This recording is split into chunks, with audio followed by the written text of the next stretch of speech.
We use a lot of resources and we expect to, and we've been brought up that way. It's also very important for people to think about how to live responsibly.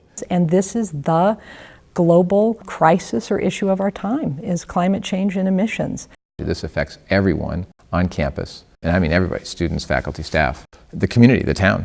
The information was so compelling. We could see how energy use had increased, we could see how emissions had increased, we could get a sense of the kinds of steps that would be necessary.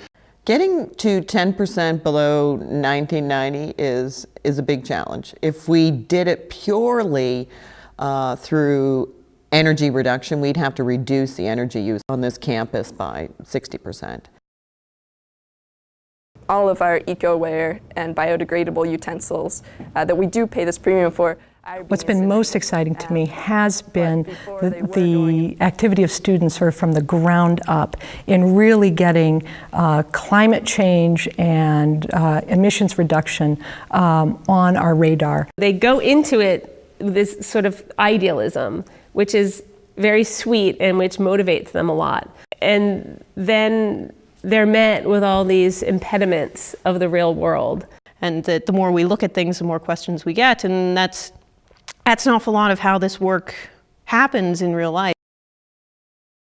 We've initiated a lot of energy conservation projects, from changing out lighting, installing high-efficiency motors and fans, changing operating practices so we shut down buildings and spaces when they're not in use.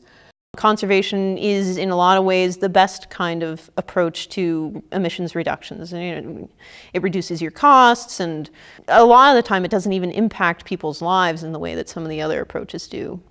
Having a green, environmentally sound building does not mean that we have to be cold in those buildings. You know, we can be comfortable, but also it may mean that in the winter you don't wear a t-shirt. You actually dress for the season.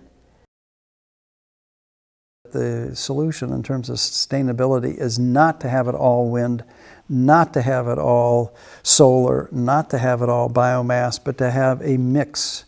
Photovoltaics are spectacular because they have no moving parts. And the older I get, the more I like things that don't have moving parts.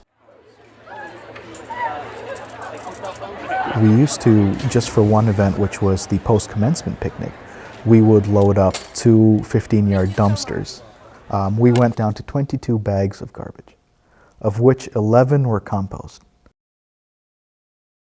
We could use existing buildings much more efficiently than we do at the moment. It's not only just what gets built, it's how it gets built and the impact of that how on the environment. Keeping in mind always that the building that you build today is almost certainly going to be used for something different or in a different way by different people in the future. What is their environmental footprint going to look like 100 years from when we've built it? If we don't do it, what does that say?